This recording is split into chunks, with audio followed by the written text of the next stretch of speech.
সম্মানিত সুধীমণ্ডলী, আমরা সকলেই জানি মাদক দ্রব্যের অপব্যবহার, অবৈধ পাচার বর্তমানে একটা বৈশ্বিক সমস্যা।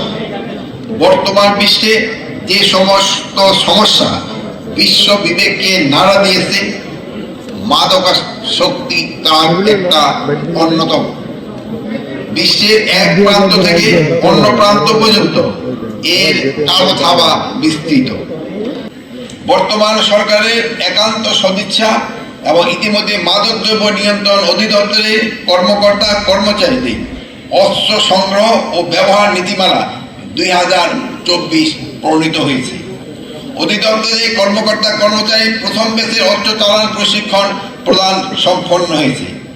এর ফলে অভিযানিক ঝুঁকি হ্রাসের পাশাপাশি অধিদপ্তরের মাদক বিরোধী অভিযান পরিচালনা আরও সাফল্য আসবে বলে আমি আশা করি। সাম্প্রতিক 7টি বিভাগীয় শহরে 1400 কোটি টাকা ব্যয়ে 7টি বিভাগীয় মাদক শক্তি নিরাময় কেন্দ্রের নির্মাণ প্রকল্প একটাকে অনুমোদিত হয়েছে। তাছাড়া মাদকাসক্তদের জন্য বিভাগীয় পর্যায়ে পৃথক কারাগারের নির্মাণের পরিকল্পনাও এই সরকারের রয়েছে।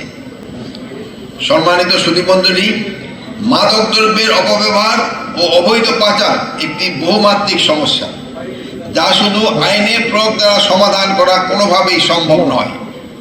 আইন প্রয়োগের পাশাপাশি মাদক বিরোধী সামাজিক আন্দোলন সর্বস্তরে জনসাধারণকে সম্পৃক্ত করতে হবে।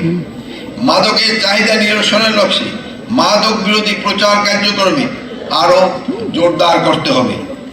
এই সমস্যার সমাধানে সরকারের পাশাপাশি বেসরকারি সংগঠন, শিক্ষক, ধর্মীয় নেতৃবৃন্দ, পিতামাতা, সুশীল সমাজ, অভিভাবক সহ সকল শ্রেণী পেশার মানুষকে এগিয়ে আসার জন্য আমি বিশেষভাবে অনুরোধ জানাচ্ছি।